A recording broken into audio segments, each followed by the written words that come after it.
sessions, first of all, this first one is really all about seeing your life verbally as a quest.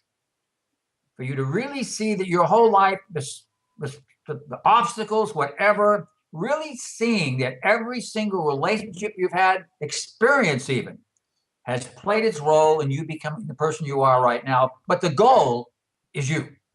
It's not Stephen, it's you. Mm-hmm. The second session, which will probably be within 3 days, is going to be your life chart. When you complete a life chart, we'll go over that together. Okay. And it's very exciting, but you'll be able to see your life then graphically as a quest to find you. And of course, you'll have homework all along, thanking people who have been gifts in your life, sharing your chart with people, and I'll expect you to share that. After each session, Marina, I'm going to be sending you a summary of that session, so you'll remind you of what you did and exactly what your homework is. I do this with all my clients, and it's fun. It's a great reminder of where you were and where you're going. And then the third session, you're going to meet the child, that precious little girl inside of you, which I can already see, and I know that Stephen can see also, is get you to embrace her. She's your real coach. And the fourth session is all about gratefulness, thanking the people in your life you haven't thanked. And the fifth session is really going to be about you dying and finding yourself and listening to yourself. And then we finish up the session with celebrating who you are as well as your relationship. So, since you've marked down the magic words, it's my turn. Let's find out something about you. So let me know, tell me about your life, but from the perspective of right from the start, were you wanted? And was there any difficulty? I've been thinking about that. I think I was breech.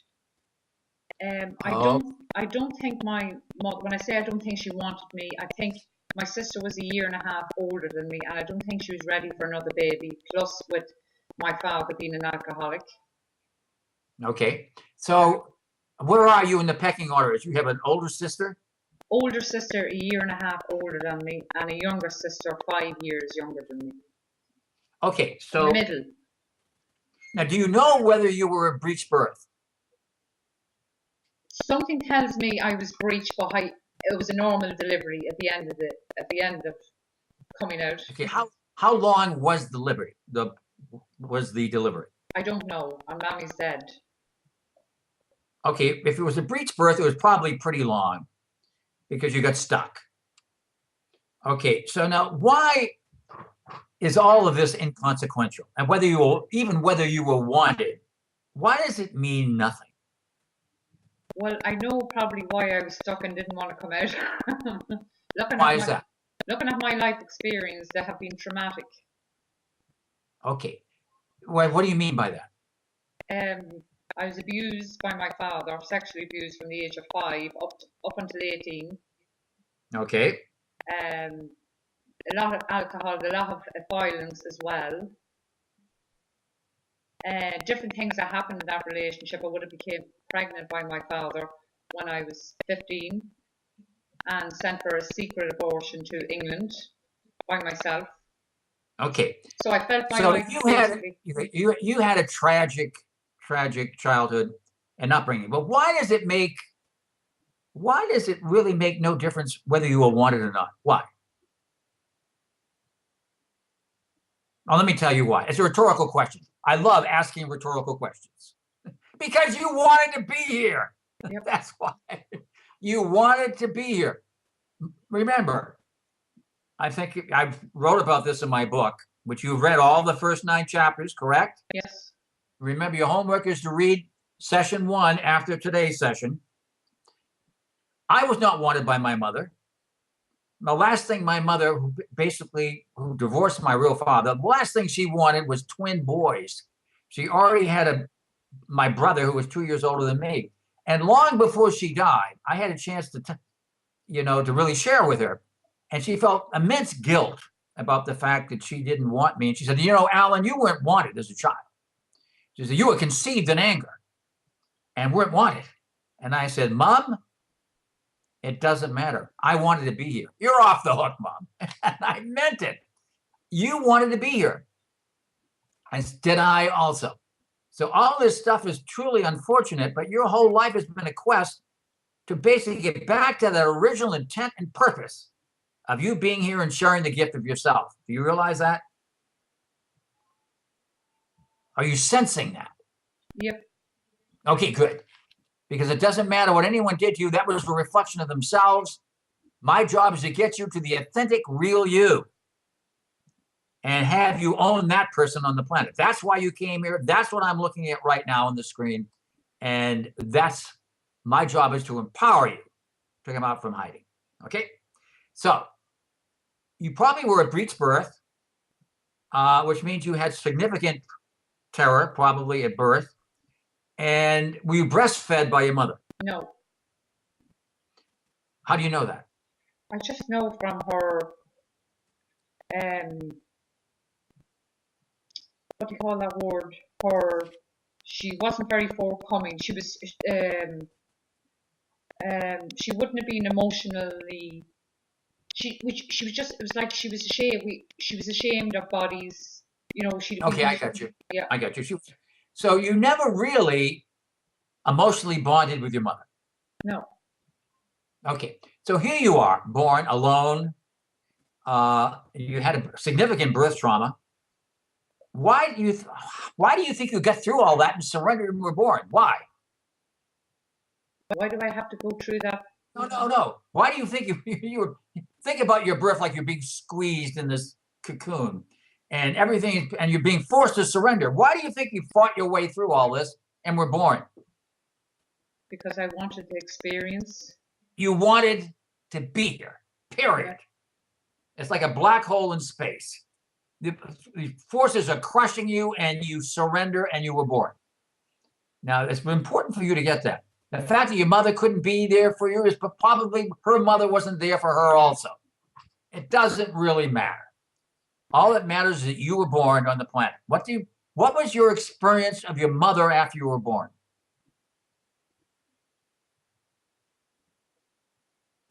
I really have no recollection of what it was like. I know from stories when I was 2 that I was jealous of my older sister from hearing Mommy tell stories. So I must. Okay, so go ahead. That would leave me thinking that in order to have to fight for feeling jealousy of my older sibling, I was fighting for attention. So it means I wasn't getting attention. You weren't getting any attention. Did your mother favor your older sister? Well, I'm biased and it seemed that way. Probably so. Okay, what's her name? Her name? Your older sister's name? Carol. Carol.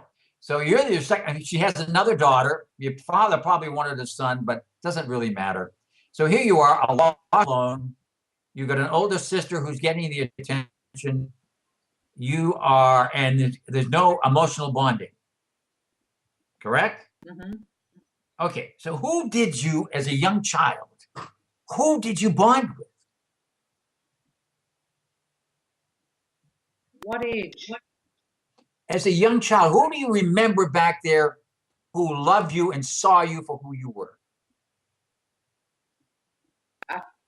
Below age 5? Yeah. Was there anybody? I don't remember. Okay. There was no grandparents, anybody like that? I can remember staying at her grandparents, my mother's mother, when I was older, but I have no really recollection of her when we were that young. Though I would have fond memories of her, not because she was overly loving, but more that she was laid back and you weren't chastised. Okay, so your grandmother, that's your grandmother. Yeah. What's her name? Her name was Peggy. Peggy. Yeah. So when do you remember Peggy? She used to come down every Saturday on the bus from the town she lived, and she used to bring us sweets and leave us 15p. She used to leave 3 pennies at that time, so I must have been pretty young. We used to love to see her because of she used to bring us a flake, a candy bar, and we used to drag her bag to try and get this candy bar. Okay, so your grandmother Peggy probably really loved you.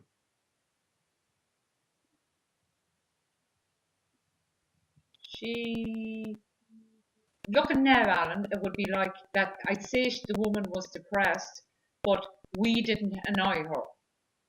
Okay, so let's put it this way. She, at least it was somebody that you loved. Whether it was candy or not, it was somebody that you loved. Yeah. Okay, so she's a lifeline to your heart. Peggy, your grandma Peggy. Was there anybody else?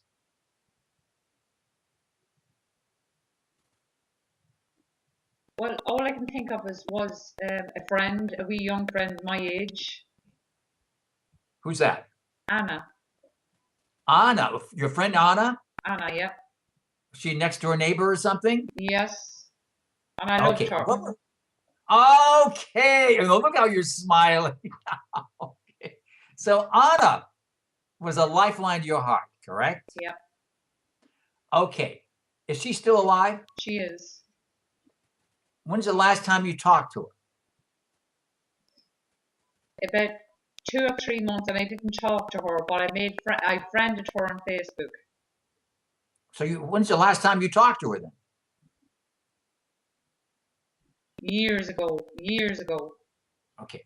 20 Here's what plus. Okay, write this down. This is your homework. This is how fast I go.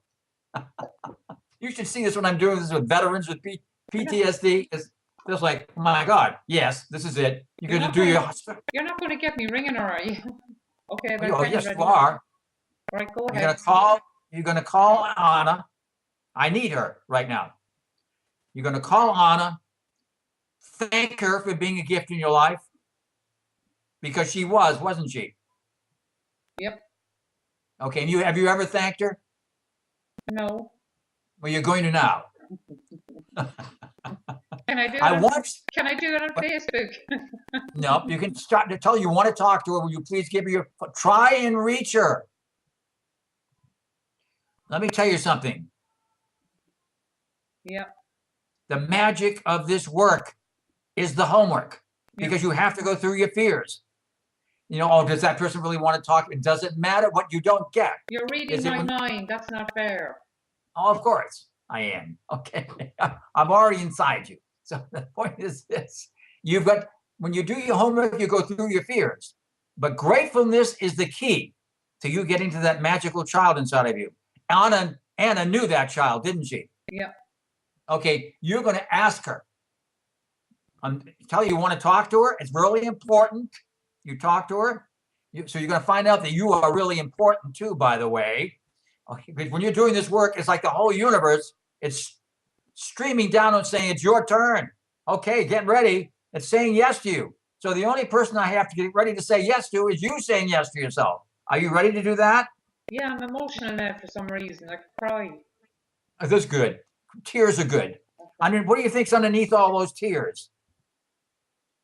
I think there's happiness and joy. Intention, purpose. Yeah. Underneath all that sadness is joy. You're going to have to trust me on that. Okay.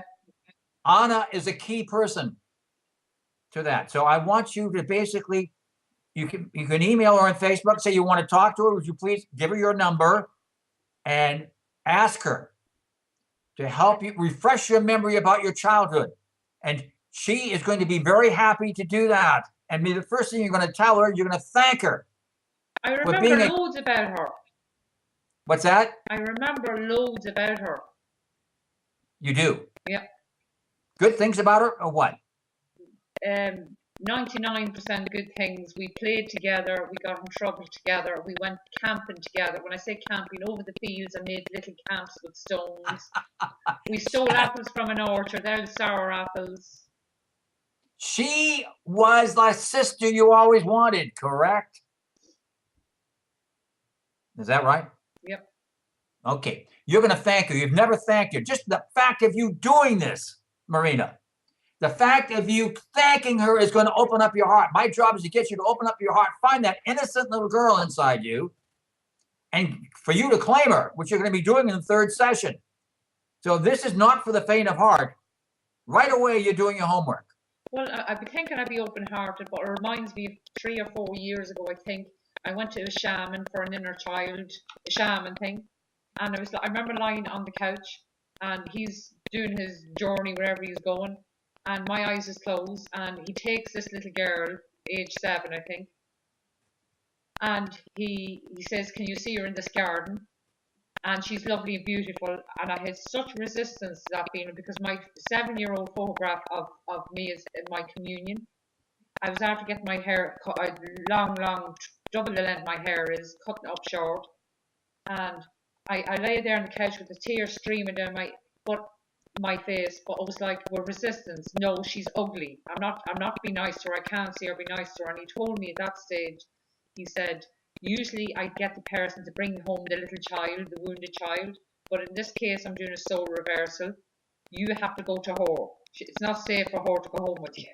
That's right. And that is very true. And that's what I do. Rescue lost souls. That's exactly what I'm doing, exactly what he was attempting to do. Rescue. This is what I do in my work with veterans too. I find the lost souls who checked out, decided it wasn't safe here on the planet. You did exactly the same thing, but it was safe with Anna, wasn't it? Yep. You have yet to thank her. I can't tell you how important that homework is. Call her, thank her. She's ready to help you out. And you're going to help her in the process. I know I feel bad, but because when I got married when I was 18, because all the shit that was happening, on my wedding list, I left everything to my mother and my sister, Carol, her friend Jean, Anna's sister. She was invited, and yet I didn't invite Anna, and I think that would have hurt her, even though we went to different schools when we were 13. But the fact that her sister came for a friend for Carol, I was just going through, it was only out about me and my father, and I wasn't thinking straight. Okay, now look, all that pain overrode your joy. Your big issue is unworthiness. Oh, yeah. And okay, it's unworthiness. We're going to untap that fast. What do you think is the only antidote for unworthiness? What is it? The only antidote for the poison of unworthiness is what? Love, Don't even think about it. Gratitude, gratefulness is the key. If I can get you to come from grateful, Anna is in touch with that innocent, beautiful little girl inside you. You're going to basically reach out to Anna. Remember, it's your turn. Keep looking at that statement of mine. It's my turn. You better take it, my dear, because with me, I'm relentless. I am totally relentless. I will not let you cop out on her. Okay. So you're going to call her, and you're going to tell her you need to talk to her. And when that happens, which will be before the next session, your eyes are going to be, my God, Alan, what's happening? Okay, you're going to be already seeing through different eyes. Anna is key. In the midst of all this turmoil and all this crap that was going on with your father and everything else was Anna. But your unworthiness overrode your joy. The pain overrode the joy. Well, why do I feel like crying? Let yourself cry, because guess why? I'm touching that little inside you, and she's hearing this and knows it's important, and she's pushing up all the sadness so you can get to the joy. Don't you get it? So welcome the sadness. Totally embrace it. Underneath it is joy, intention, and purpose. Look at me. Look at me. That's what's underneath all that pain is you. Okay. That's why you're doing this work. Part of you sensed this and knew it. Well, guess what? Now we're there. And you can already tell I'm relentless. I will not, once I got that little girl by the hand, I will not let you go until you claim her. Okay, this is the first part of your homework is to call Anna. I'm saying this twice, 3 times, because that's how important it is. She's connected to that little girl inside of you, that innocent, beautiful little girl who used to play in the meadow and all that stuff and do all that, build forts and everything else. I'm like, come on, please. That's who we're after. It's her. She's buried underneath the pain. Remember in my book how I talked about painful memories will take precedence over joyful memories? That happened to you. Probably you were being molested by your father. You checked out and said, I'm out of here. It's not safe on this planet. And it was a good decision. But now it's a lousy one. Okay, because right now it's in the way of you experiencing you. Are you hearing me? I am, but I keep going back to thinking, what am I going to say to Anna? I want to talk to you. Just tell her this. You can email her and say, Anna, it's really important I talk to you. I'm doing this wonderful work on myself. I need to share with you. Will you please call me? Or let me have your number. You've got to ask for what you want. Whose turn is it? It's my turn. Okay, you better take it. You better take it, kiddo. Because if you're working with me, unless you do your homework, it's done. There's no more sessions. You have to do your homework. I will, but what if she rejects me? Stop. What if? And if but is the language of the ego. That's runs your life. Okay, it's over. It's your turn. Just go through that fear. Good. You're going to have a chance to go through that fear, Marina. Oh, what if she rejects? What if she doesn't answer? Just go through the fear and call her. Oh, I will. Okay, well, that's all I care about is you doing it, period. Okay. I don't care what she does. You're saying yes to yourself. How much do you say no to yourself in your life versus yes? Too many times. That's right, because it's your unworthiness. I don't deserve to be happy. I don't deserve to have Anna in my life. Forget it. It's your turn, kiddo. You've got a major gift, but you're not going to know it until you start saying yes to yourself. Yes. Got it? You realize I do the same thing with veterans, grizzly veterans who killed hundreds of people and everything, and they do the same thing. Call that person. Okay, Alan, I'll do it. Okay, so you're no different. So this is it. Oh, I can't wait for this to happen. And that's got to be done within the next 2 days. Okay. No problem. Okay, good. This is good. All you have to do is say, yes, I'm going to do it, Alan. Of course, there'll be fear involved, but that fear, remember, write this down. You ready? Yeah. The stumbling blocks on the path of the weak are stepping stones on the path of the strong.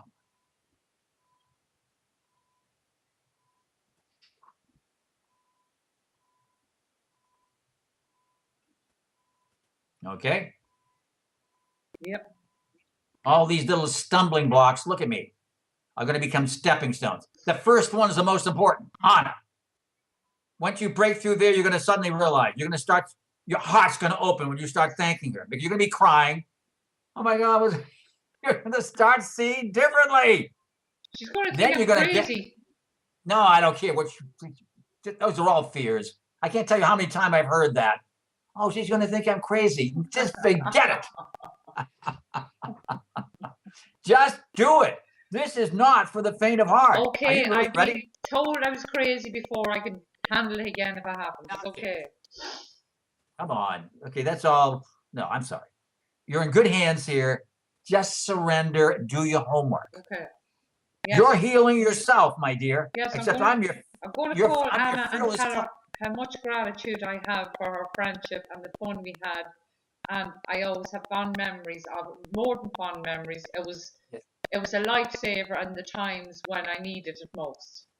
You've never told her that. You're going to do that right away.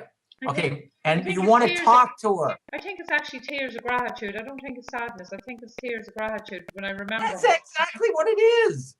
That's exactly what it is. Tears of gratitude. Whose turn is it? It's Marina? mine. Okay. Yeah, thank you very much. Say it like you mean it. It's my turn, Alan. Oh, wow. I like that. Okay. Okay. So now we found you did have a lifeline to your heart. It was Anna. Just like my twin brother who passed on this last August 18th was a lifeline to my heart. You know, even though I wasn't wanted, I had my twin brother. He and I were inseparable as children. And when he passed on about 3,000 miles away. He had Parkinson's disease. He couldn't walk or anything. He appeared right next to my bed, dancing and saying, Alan, I can walk. I was there with him when he passed on, empowering his granddaughter and his daughter to be there. I let him know that I was there for him because it was very sudden. So anyway, this is it. Those who we love, write this down. Yes, sir. Those who we love deeply become part of us forever. Yeah, I believe that. Anna is part of your heart. Okay. Ooh, this is good. I like it. No, it is. I'm really, really grateful because when I remember back to them times, it's gratitude for having her in them times because when you went out with her, it was like you forgot about time. Yeah, you got in trouble when you change this from you to I. Say the same thing and tell me in the I place. Go ahead. When I went out playing with my wee best friend Anna, we played. There was no time. There was no such thing as time or anything else. We were playing. Yes, we got to know about time when we got home late for dinner. But no, because you were in a place of joy. Yeah. And it was beyond time and space. You were in the field. You were in this field of love that I talk about and you read about. You were in the field. That's the way I was with my twin brother. You were in the field. There was no sense of time or space or nothing. You were with your best friend. You were loving. Come on. She's indelibly connected to your heart and you haven't thanked her. So you're going to do it right away. No, what you don't know is this, Marina. She's waiting for you to do this. Just do it. You'll watch out. Watch what happens. She's waiting for you to do this. So this is a very important, powerful connection. She's going to be part of your healing, self-healing. Now, this is not unusual. I do this with every person I work with. Usually there's one person, like a grandfather or something. Have you thanked him? Thank him right now before our next session. You're going to be doing it before Friday. Okay. So notice we're spending a lot of time on Anna. Why? Because what's deepest within you is joy, intention, purpose, laughter. I've got to reinforce that inside you. It's not all the stuff and everything you felt with your dysfunctional father or mother. It's Anna. Because she's connected to the little girl inside you. Okay? Got it? Yeah. No. Now, usually most people are crying within the first 5 minutes when they work with me. You are too good. Welcome it, embrace it, surrender to it. And I thought I was a tough nut. You're not a tough nut. You're ready. You are ready to do this work. I know you are. Okay. So now, was there anyone else besides Anna in your childhood? No more phone calls. What are you joking? No. No.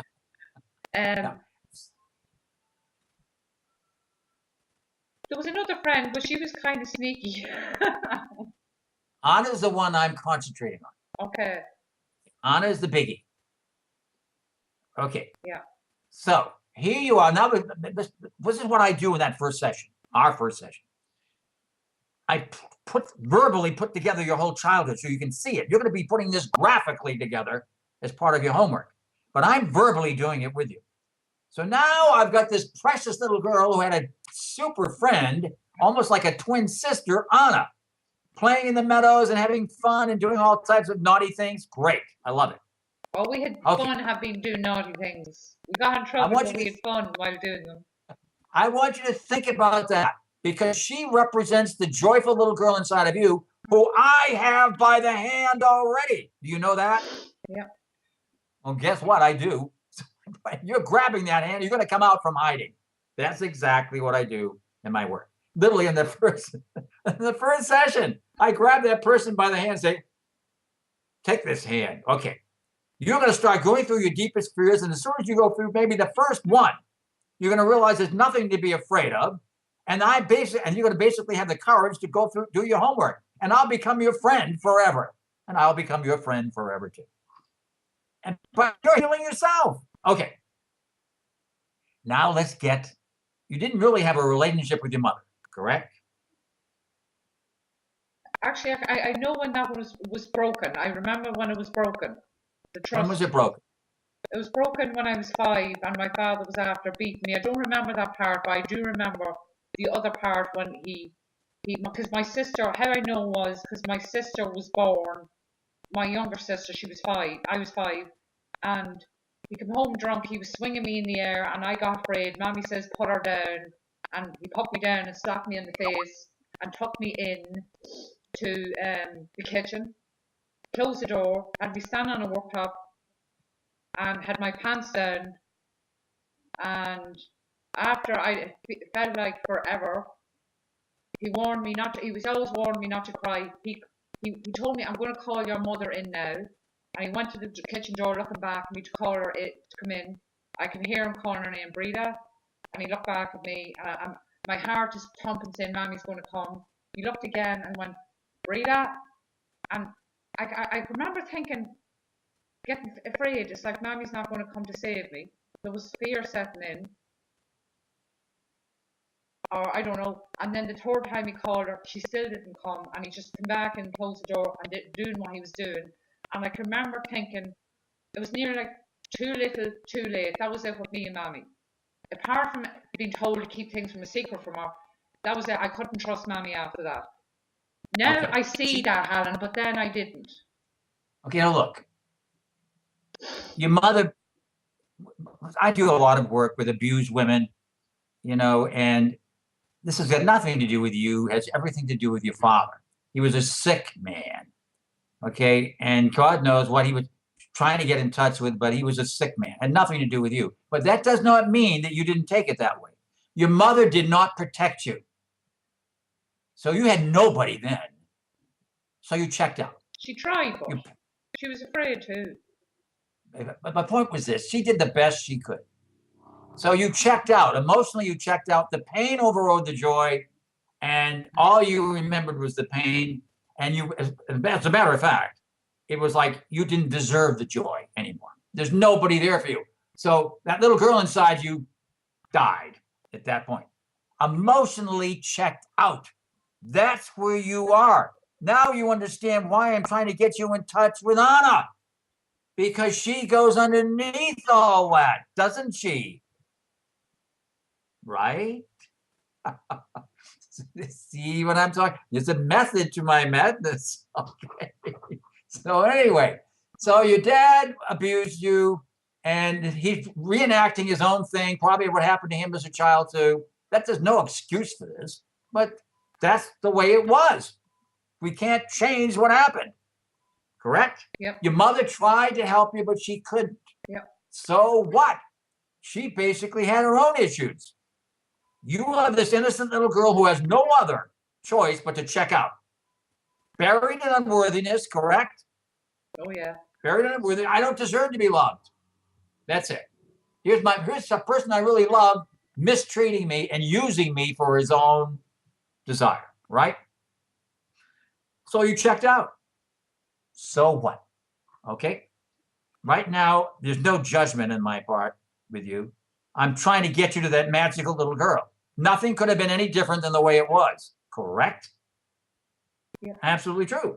So now, how did you react to your younger sister's birth? I don't remember. Were you nice to her at all? I honestly, she never seemed to be in my life. I know she had used to take, I know she used to take convulsions, right where her eyes would go back in her head a bit. She used to take convulsions, so she was a sickish baby. So I don't really remember bonding with her. I know she was treated like special. Okay, look, you weren't ready to bond with anybody. You really weren't. You'd already checked out. There was nobody there for you. Your dad's molesting you. Your mother's not protecting you. Your sister's separate, older sister. So there's only Anna. Now you understand why Anna is so important. There was only Anna, right? Later on with my older sister, I became her shadow because I looked up to her. But at the younger years, it was Anna. Okay. Did your father molest your sister too? I was going to say no, but depending on what you mean molest. Did he sexually abuse her? Not as much as me, just hands in under the blankets messing. Okay. So, is your dad still alive? No, he died a couple of years ago. Did you complete with him before he died? Yep. I actually went over to, he moved over to England because he moved over to England when I was 18. And he was what can I say? He was an idiot. I loved him in a way because even though it was inappropriate attention, it was distorted love. I didn't like the other bit because there was drink involved and everything else. But when he wasn't at that, I just craved the attention, and he was funny, or he thought he was funny, or whatever. So it wasn't all bad, but there was some relating, even though it was distorted love. So I'd no real problem with him, and I think the man died with a lot of guilt, not about me, because he knew I hadn't got a problem. Because when I was over there, he said at one stage, "I'm so sorry for everything that happened," and then he's crying and going, and he said, "I'm so sorry, your poor mother." And I'm sitting there at the time going, "Your poor mother, what about me?" And then I smile because I know, I know he can see in me that I'm okay with him. But Mammy and him never talked since. Let me add something here. You loved your father. I did. You loved your father. Don't be ashamed of that. You loved your father. You were getting attention, inappropriate attention, but it doesn't matter. No, but I was afraid of the life of him. I mean, he was very mean and very violent. But I loved my father, yes. Okay, that's important. He was imperfect, and he died, by the way, with major guilt. And I didn't want him to die of major guilt. What's that? I wouldn't have wanted him to die of major guilt. But my point was this. All that matters is this: you loved him. Period. Is your mother still alive? She died 3 years ago. Okay. Were you there for her when she died? Absolutely. I was blessed because I always had a rougher relationship with Mammy because the whole secrecy thing, when this was going on with Daddy, he told me not to tell Mammy because an uncle of hers is put in the mental hospital, and if she blah blah. So for whatever reasons, I detached from her, whether I didn't trust her, doesn't matter. And I just big dirty dark secret. So when she had COPD for 3 years, she had leukemia before that, and in and out of hospitals. So when she passed away, she was in hospital for a lot, in and out. And I actually took her out here to mind her, me and Stephen. And when I agreed to that, I remember sitting going, "Oh my God, how am I going to handle this?" Because I would have felt uncomfortable being around her. But it was a blessing because I had her, just say, she came here Tuesday and by Sunday she was dead. I didn't kill her. She died natural causes, and I was delighted to be able to be there for her because I think I was grateful to be able to help her on and off the toilet. She was breathless, she was on oxygen. And I really felt blessed that's what I could do after all the years of keeping her being, because I found she was trying all the time and there was too much stuff between us. She still had her hurts. And I was blessed. I just honestly felt grateful to have been able to do that. So okay, I didn't feel guilty. If I had left it there, it would have been, at least it was me saying, "I'm taking you here and I look after you." I thought I was going to look after for 6 months, a year. I didn't know how long. You don't have any guilt about her, do you? No. You shouldn't, because you basically were coming from compassion. You're coming from compassion. Compassion always begins with yourself. That's what you're going to learn with me. And you felt compassion for your mother because, quite honestly, your mother couldn't have done it any different than the way she did. Yep. There's no other way she could have done it. And it really works in your favor that you were there for her before she died. So you've done a lot of work already. And you were there for your dad in his own way, but you didn't deny your giant heart. I mean, you looked for the good. He was funny and whatever it was, even though he was inappropriate with his sexual behavior, you still loved him. It was still attention, correct? Yep. Okay, so this is fine. But Anna's the real hero. Don't forget it. Okay. Because you checked out at 5 years old. This first session I find out. Where did you check out? It was 5 years old. When nobody was there for you, your dad was molesting you, and you realized you were not safe, correct? Yep. But you had Anna. Okay, she's going to lead you to you just by being yourself. But you're doing the work, my dear. Just trust the process, okay? Now, who is your first great love?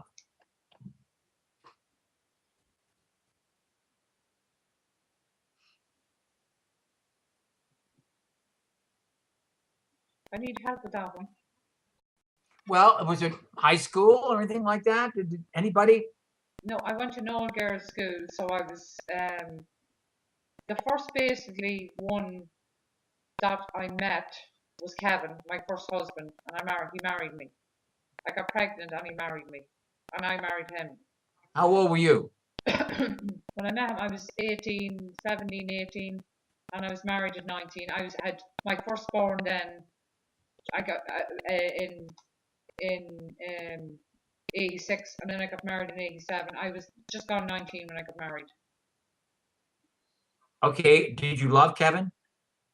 Um, well, was I capable of loving anybody? I was too selfish, but I loved that he was the first one I told about my father. Actually, that's how it all came out. I was 18 because he was the first one I told, and it took me ages to tell him.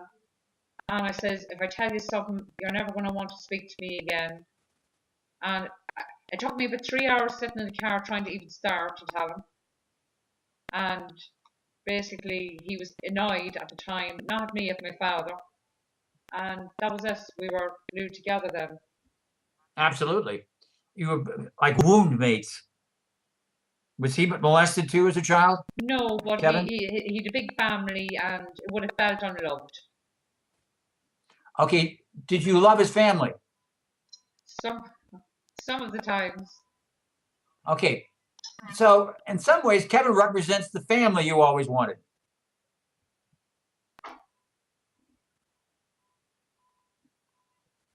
Yeah, there was something about it, even though, you know, the way parents don't know how to unconditionally love their kids, there was something freer and easier about it. They mightn't be getting the loving attention, but they weren't getting really bad attention either, abusive attention. Okay. So it was more normal. Normal, yeah. Okay. It was more of a normal relationship. Okay. I thought you said you got pregnant with your father somewhere I along in there. did when I was 15. Okay. What happened then? What do you mean?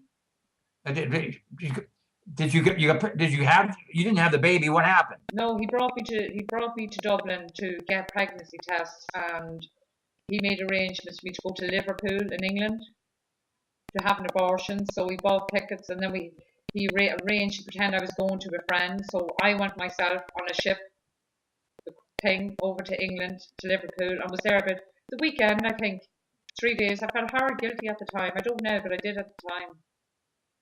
Okay, how did you feel about that? Feel any guilt about that? No, I honestly have. Okay, I did at the time. It was just another. I'm so bad. Straight to hell on a bike. I'm going to go. And later on, absolutely. I went to be. I'm being evil, but no, I really felt really bad because I'm as brought up Catholic, even though it got brainwashed into me somehow. How bad it is. Original sin. Original sin. We're talking about original blessing in your work with me. Believe me. Okay, so this is another nail in the coffin of unworthiness, correct? I'm bad. Okay. Yeah, something wrong with I'm me big bad. time. No one will want to be with me. I'm bad. Correct? Oh yeah. So write this down. Yeah. Yeah. Your big issue here is this. Being me is not enough. Why are you laughing at? Because it's so common. Being me is not enough. Remember, it's all about original blessing. So you basically had more than you are absolutely a major gift. Stephen probably knows this. And so all this stuff happened to you. It's all part of your test. It's part of the hero's journey. In some ways, you're going to have everything's going to be heaped on you, and somehow part of you survived. And here you are doing this work with me, which is all I do is heart-centered work. And so you're coming out from hiding. So it's your turn, kiddo. Don't think the universe isn't celebrating that, because it is. It really is. Like, oh my God, she's ready. Are you feeling this at all? Oh, I am. Okay, trust it. Okay. Trust it. Okay, so how long did your relationship last with Kevin? Got married in '88, and it lasted about 2000, 2001, where we kind of separated, but he was still living in the same house because it was. He's still living with you? Yeah. Oh, we had no problems. It was. we. He's like a brother to me. I could say I love Kevin, and I never wanted to hurt him, and I have hurted him because in our relationship I've hurt. I went out everywhere looking for love. Um. And so it was only then when I met. I moved out of the house actually in 2006. I got divorced then a couple of years before, but I was engaged to another man while still living with Kevin. And then I went to India in a spiritual thing. And my oldest son, was after committing suicide. That's Noah. That's Noah. Noah. No, that's my grandson. Okay. My oldest son, Aaron, at the time, was after hanging himself. in 2005. So Did he hang himself? Yeah. Okay. In me and Kevin's house. Wow. How did that hit you? That was tough to come out of the bedroom, and Kevin was upstairs. Kevin slept upstairs. We were separate. Come down to get a drink of water at 7 o'clock in the morning, and the open stairs, and he's seen this rope, and he's looking down. What the hell is going on here? And he sees Aaron looking up at him, dead, hung. So he come down to me and says, "I'm so sorry, he's done it." And I come out to the hall and seen him. My main thing was to protect the kids. Sinead and Daniel was only 15, 16. It was like, get him down quick. I think I give Kevin a quick hug. Let me ask you something about Aaron. How old was he when he hung himself, committed suicide? 18. Okay, why did he do that? He was depressed. He says to me months before, sometimes I'm so happy that I think nothing bothers me, and next minute my mind tells me it won't last. He was always a sensitive kid. And did you bond with Aaron? I did. But I couldn't see his fear at the time because I was at that stage, that's back in 2005. At that stage, I hadn't much, I'd always been trying to work on myself, but I was afraid of my own feelings. So when he was afraid, I give him a hug, so I was nearly giving him a hug of fear. I didn't know what to do. So what happened was this. His unworthiness was even deeper than yours. Yep. And you couldn't really touch him. No. Because you hadn't dealt with your own. Yep. You didn't know that underneath it was joy. Yep. Now, have you forgiven yourself about Aaron? I have. I really have, because I understand in the way that I never really blame my father and my mother. I'm not saying I didn't hold resentment. I was afraid of them to react, but I can honest, something in me knows it's not about blame. It's okay. You know, we can't help it. You know, I couldn't help it the way I was with Aaron and kids growing up. You know what I mean, trying to fix I was an alcoholic, or so to say, myself, so I see people do things from pain. A lot of people come from pain, and they're continually in pain. So you've got to understand something. Aaron did the best he could, but you couldn't help him because you weren't owning the joy yourself. So he didn't know there was another choice. Yep. So none of the people I've worked with have ever committed suicide. That includes all these veterans, who've been taught to kill. None of them has, because they already know. I've already touched the part of them that knows it's all about joy. So he didn't know that with you. But I will tell you something. When you find this little girl, you are going to have a dream with Aaron. He's going to try and communicate with you. Has he tried to do this since he passed on? I would have had a dream where I was surprised to see him in a dream. It's like, oh, Aaron, I thought you were dead. And he isn't. That's not even around the time it happened. That's years later. You think he was dead forever, but that's maybe in the last 2 years, 3 years. It wasn't just after he died. But I was like surprised. So I thought you were dead, and it was like there was no fear of him. It was just surprise. Oh, there you are. I thought you were gone, like you were dead. Was it a happy feeling? It was surprise. It was surprise. It was very neutral. It wasn't guilt. There was no. It was just Okay, remember I had you write down those who we love deeply become part of you forever, part of us forever. He still lives in your heart. Yep. This is an added incentive for you to call on him. If you can get in touch with his joy inside you, you are going to feel his presence, like my twin brother showing up right next to my bed saying, Alan, I can walk. Okay. It's like, and my own mother showing up, after she died, 1986, and having read my Unified Field, saying, Alan, I know. Really? Okay. So, because, hey, look, it's all about underneath. Heaven is really joy and bliss. It's like, it's right here, right now. It's a state of soul consciousness, which is underneath our deepest pain. Well, I've been living in hell for a lot of years. It's not bad this past 2-3 years. I mean, I feel I've done a lot of work, but I still feel there's a deep core. It's like you're saying, something still. Well of grief. That's why you're going to get in touch. It's a well of grief, but underneath it, It's like a black hole in space. There's a point of convergence. Read my chapter on the near-death experience. Mhm. It's a place of convergence within you. I take people through that hole. Underneath it is joy, intention, purpose, and delight. And that pain is about this thick compared to the joy underneath, which is fathomless. Okay? You're going to have to trust me on that one. I will. I've read all the near-death books myself, looking for answers. It's just like Eden Alexander's new book called Proof of Heaven. It's all about, I can't believe it. It's incredibly loved. They're just totally loved. Of course we are. It's only our ego that gets in the way. We can't accept it. And the only way to get you through this deep, dark hole is gratefulness and forgiveness. The two magic keys to the kingdom. I think I've already forgiven, seriously.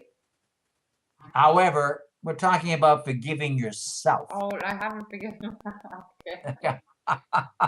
Thank you very much, Alan, for reminding me. Okay, I'd say forgiving myself. I'd say it's not that I haven't. It's not that I think. Here's how I know I haven't forgiven myself, because if I'm afraid to be me, I'm still hiding. I'm ashamed, or I'm guilty, or you know what I mean. Okay, let me change that around. You're finding excuses not to own your light. See, if you really knew this, Alan, you really knew this.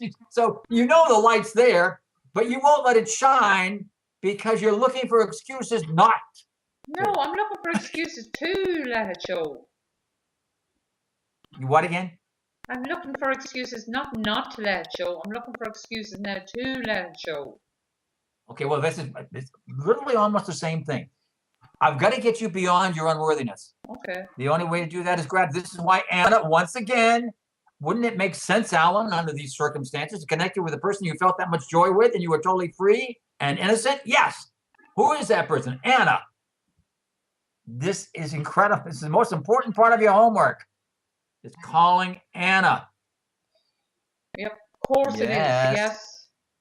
It is. Now, okay, after Kevin, who basically is the brother you always wanted. I'd see him as a brother. Correct? I'd see him as a brother. Because think of it in terms of this little girl. You got the sister you wanted, and you got the brother you wanted.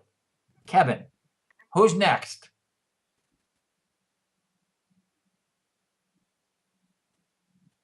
Great love. How old are you now? I'm 20. No, right now. Oh, how old are you? 21. No, I'm 46. Okay. So who's your next great love? How long are you and Stephen? Have you and Stephen been together? 2000, and we met in 2006. So is that Stephen, the next great love? No, Stephen? no, you're missing the point. My greatest love that I met would be a master in India. Aha. And that gave me, forgetting about going anywhere, Satchkans, heavens, nirvanas. To me, it's all what we make it anyway, like you said. But to me, I felt that evil and bad. I actually felt evil because when I was in Lourdes in France with my daughter, doesn't matter, I happened to tell a woman at the time, secretly in private, that I'd been abused by my father, and she started shouting, "You're out, you're evil, get out." It just cemented in me more so. I believed it, yeah, I was a willing participant. So eventually I heard about this, if you want to be saved, if you want to get to whatever. So I got involved in this. Absolutely, I have to say, I just went over once a year. I have to say, I still call him my master, because it's the first time I honestly felt apart from unconditional love. Yes, you get hit with a biggie. Unconditional love. Yes. No, there was no touching. There's no bowing down. There's no hold. It was absolutely. He got nothing from me. I didn't give a. You couldn't get near him. You couldn't overdo it. It wasn't about gifts. When I stood and asked a question, I'd never seen it before in somebody's eyes. That was the first time I recognised that feeling. You know that feeling you can nearly see through their eyes. That sort of feeling. And the smile was pure compassion. And I always felt, because I always thought, of course, I was doing it wrong. And it was such a sweet smile, and it was such. I just. Who was this person? Radhaswami Master Babaji Gurinder Dhillon. Okay, so was he a Sooty Master, or what was he? Was he a who master? Sunni master. What was he? What religion was he? It's not really religion. It's like a science. Okay. So what happened there? He saw you. Now, let me tell you what happened. He's seen me, and I felt seen, and I felt completely okay. And I seen in his face, I felt it. It wasn't just because I can become very hypersensitive. I can read between the lines, even when there's no lines. I felt it, Alan. I just felt, I knew. I didn't know what it was at the time, but I could see now that's what it was. I always felt accepted. I felt loved. He's seen me. He saw you. Yeah. He saw the innocent little girl inside you. He saw you. Okay? And that was like a time bomb inside you. That was the first time in your life that somebody really saw through your unworthiness and saw you. Yeah. Correct? Yeah. How did that affect you? Big time. I give up drink. I give up things that wasn't good for me. I sat in a chair, meditated for over 13 years for 2.5 hours a day, thinking I must be doing this wrong because you know the feeling I'm looking for something other than what's there. But I can see it was good because in a way from my pain, I see I was a very strong person running away from it. Okay. So why was he a gift in your life? Who did he touch? Me. Anna. The person, the little girl inside. What are we going to call this little girl inside you? What's her name? She's nameless. Huh? I don't know. No, what's her name? The little girl inside you, that innocent little girl. What's her name? Do I have to make up a name? Yeah. What did they call you? What did Anna call you? I think she called me Marina. Okay. Little Marina. Okay. He saw you. And he cut through all the unworthiness and everything else and saw you. Yeah. And it was like the father you always wanted. That's all you really wanted as a child, was to be unconditionally loved. Please. That's why I love my grandfather so deeply.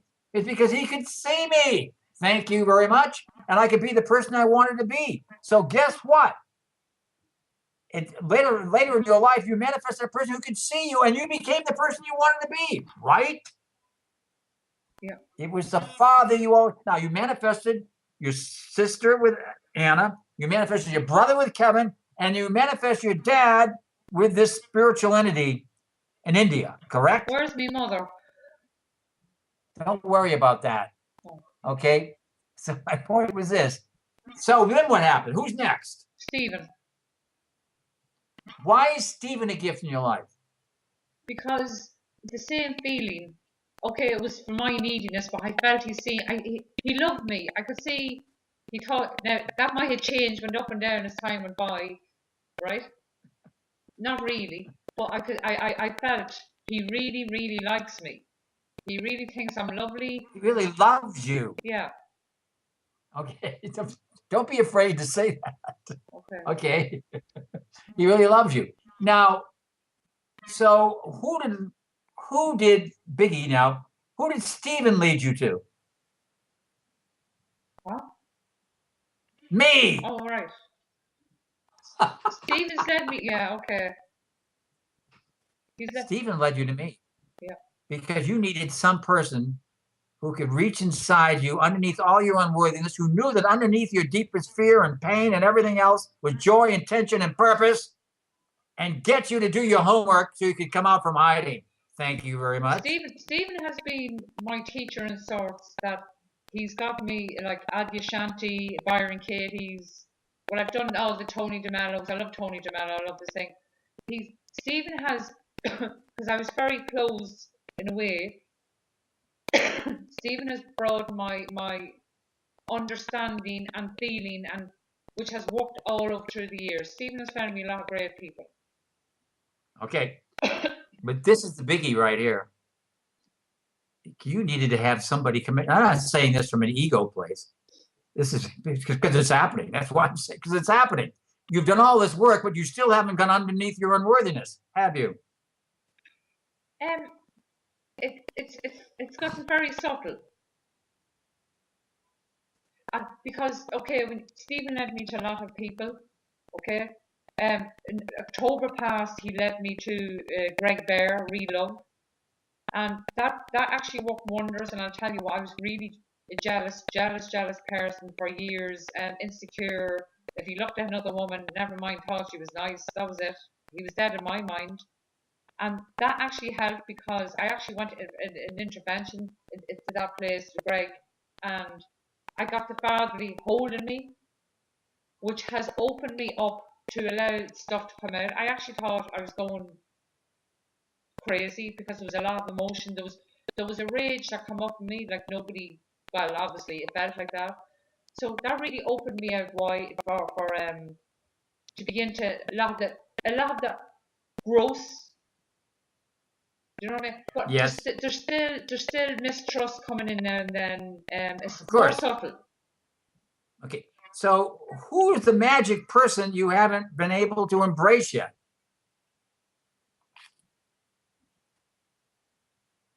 Me? The little girl inside of you. Yeah, me. Yeah. Okay, that's why you're seeing me. So Stephen led you to me. Very, but it's not surprising to me at all because it was destined to happen. That's what I do. All my clients are led to me. Okay, and it's not because I'm some great sage or anything else. It's because I have the ability to go beneath your pain. I already know what's underneath your deepest pain. It's joy, intention, and purpose. And I've got the ability to get you to take the action necessary to embrace yourself. So there's no more gurus out there. It's you. You're the guru. Do you understand that? I do. I'll tell you my tendency because after probably Greg Bear and Relove, when I come home, it did something to me because I was accepted again. When I was accepted in India, it gave me a buzz. I felt I'm saved, right? Now I just have to work on being really more saved. Then this opened me up. But because of that, I actually went, when I say I went on a high, I really felt joy. I really felt it was like, instead of being like this, watching people, I felt, hello everybody, I felt like a child again, right?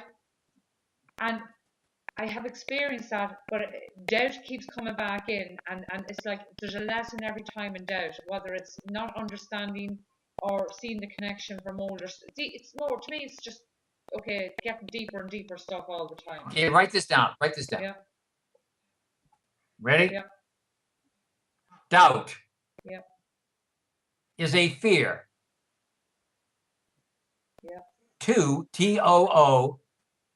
lonely to know. Lonely to know. Doubt is a fear. Too, lonely to know that faith is its twin brother.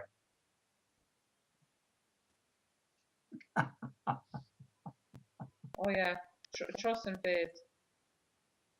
Okay. Doubt is a fear, too lonely to know that faith is its twin brother. Now look, Marina, I've got to get you to have faith in yourself. You're the answer. You are the one. It's your turn. You're the one. You're the one. You're the person you've been looking for your whole life. It isn't some guru, but all these other people have helped you, including Stephen. But now it's your turn. You have yet to take that magic step to totally claim it within yourself. Yeah, I told you, I have had notions of that, but I have a big tendency to look to some Stephen, or to look to, it was Greg Bear, right? Or to look to Master, and all these people are wonderful. It's like you said, all in my heart, all. However, grateful. It's all over now. You got to understand, you're right there, kiddo. Look at me. You're right there. You don't have to look outside anymore. That's the ego. The ego externalizes the inner quest. It's now time for you to go inside and embrace yourself. That's it. That's what I do. You are the gift. Now I've got to get you to unwrap it and claim it. If you do your homework, there's a lot of wrapping you're paper going to be doing it. this. What's that? You says reclaim your gift. There's a lot of wrapping paper around it. No, there isn't that much. First of all, you wouldn't even be doing this work with me unless you were ready. Part of you knew it. That's why you volunteered to do this. Part of you knew it. So let's cut through all this BS here and get down to the nitty-gritty. Is that I'm your coach. It's your turn. You better be selfish about this Totally. because I'm totally selfish, and just do your homework. That's all I care about. Do your homework. The magic is going to be when you realize you don't have to look outside anymore. It's you. You're the gift. So is that what Do you is that where the doubt comes in? Do I create more doubt when I go outside? Because it's like I feel good, and then I feel I'll write to Greg and tell him how wonderful I'm doing. But this past while, it doesn't seem right. I've loads of it just doesn't seem right, and it's like this. Okay, let me tell you why. Let me tell you why. Nothing to do with yeah. You're not afraid. You're not afraid of your pain. No. You're afraid of your joy. If I let myself be that happy, Alan, the piano's going to fall on my head. What piano? Most people are. So I just assume dwell in pain where everyone else is, rather than take the risk of owning my joy. Oh no, I can own my joy, but it was. No, you're not doing it yet. Huh? You're not doing it. Oh, you should won't see do me that. sometimes. Ah, Stephen, it's like he needs earplugs to stop me from singing. But wait, I'm talking about claiming it within yourself. Okay? That's why we're doing this work. You've got to claim and feel it inside you so you can see through those same eyes. You're no longer looking outside for something that's inside you. I know, and or looking for. Go ahead. I've touched on it because when I did that thing with Greg Bear, right, it was like all of a sudden I'm seeing trees now. I've seen trees all my life. I'm seeing them and I'm taking photographs, and 2 seconds later the light has changed. I'm saying, oh, look at the view. I'm seeing trees again. And it's lasting longer, but doubt still comes in, and I still feel a subtle need still to be seen, be it by Greg now, because Greg is the latest, and I love him so, right? You just want to watch I don't start doing on you. Do what? Do what? Depend on you. No. This is not. Stop. This is not a codependent relationship you're going to be having with me. I'm your coach. Okay. I've been there, gone through just as deep a stuff as you have, and I'm owning it and singing my song. My job is to inspire you to claim it within yourself. So I'm not interested in that type of a relationship of you being dependent on me at all. No, it just That's why you're. What's that? It doesn't feel good. It feels icky. How did you do it then? Who was your? Oh, I've had many teachers, but the teachers all were people, starting with my grandfather, who totally loved me. But I knew I was claiming something inside myself. If you read my book, those first 9 chapters, you know that's true. So my quest this whole life is to be able to be the person I am right now, who could see through my heart and touch people and empower them to be able to do the same thing. That's what I'm doing with you. So that's what I do. This is your homework. More. Okay? No. You're going to do a life chart because we're bringing this session to a close. Okay. You're going to do a life chart. I'm going to be sending you a summary of this session. You're going to be doing a life chart on your life. And you know exactly how it's on page 81, I think. You'll find it in there in the Kindle book on highs and lows, etc., joy, despair, that whole thing. It's all explained in there. That's one of the things you're going to be doing in your homework. 2, you're going to call Anna. I've got to get you to come from gratefulness right away. Oh, I am. I'm really. No, wait. I've got to get you in touch with that innocent little girl and thanking her best friend. You have never done it. It's incomplete business. Actually, I always felt, now that you say the words, you're putting words on my feeling that resonates or sounds right for me, because it's like it can bring up tears. It's like it's unfinished business. That's right. It's unfinished business, and it needs to be done. Why, Alan? Because it's the little girl inside you, the innocent little girl who we're after, who decided never to trust any. Do you trust anybody? Let me think about that. I do. No. Do you trust? I trust, but then I go into doubt very quickly as well. Okay. Do you trust anybody? Yeah, I trust me master. Oh, come on. Okay, Why look. are you saying come All on? the master did was basically, your master did was basically love you so that you could, the whole worth of your master was that you found a glimpse of you because you were being unconditionally loved. Okay, and my job is to get you to claim it. There's no more masters. Okay, if you asked me the question, I would laugh. I don't worry about trusting people. I impeccably trust myself. No, And so I don't trust really have to me. worry about I it. don't trust me. The very fact that I know you don't. well, I'm learning. I really am beginning slowly. Maybe that doesn't count. But I am better at it. I know you are. I know you are. But you're not, until you open your heart, you're not going to really be able to do it. That's why Anna is so important. It's a person you deeply love. The only person you had in your childhood who you deeply loved was Anna, correct? Yeah, every time you say It's that, unfinished business. I could cry. Yeah, go ahead. Keep making me cry. Unfinished business. And you're going to take your time. That's the most important part of your homework is calling Anna, talking to her, sharing with her, letting you know what you're doing, letting you know how important she was. I'm getting you in touch with that little girl inside you. You're going to meet her on session 3 if you do your homework. So I only have to call her now. You're going to email her and say you want to talk to her. Ask for what you want. Don't be I was careful. nearly going to say, tell me what I want. It's okay. Now, I need to talk to you. I have so much I want to share with you, Anna. Put it out there. Go all the way. It's your turn. Keep telling us it's your turn. It is your turn. Yeah, I've always made about fear how will I say it so she'd agree or what she wants. But no, you're right. Ask for what I want. Because you're dependent on other people's validation. I know. I know. That annoys me about me. Look, because you don't believe in yourself. So it's time. It's your turn. Woo-hoo. What you don't get is that these people are waiting. What? Woo, it's my turn. It's your turn. You got to say that a few times. I'm telling you. You've never taken it. I better hurry up or I'll be 6 feet under. You got it. Okay, so this is your homework. Call Anna, talk to her, open your heart with her, let her know how important she was. All types of things are going to happen when that happens. Feelings are going to come up, let them come up, surrender, let go. If you start crying, let go, feel the pain. You're not going to die. I could feel myself going, Anna, you're really important in my life. Hold on tight, stifle down this feeling. No. Okay. Yeah. Just do it. Yeah. Nike stole that from me.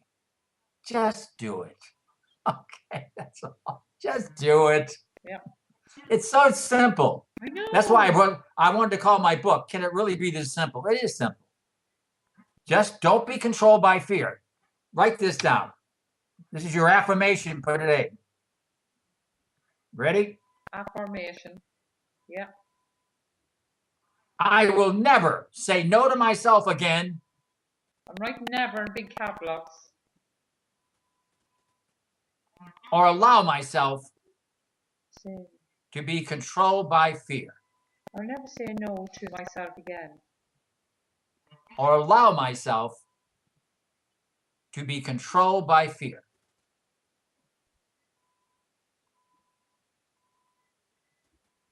Get to the bottom of the page, Alan.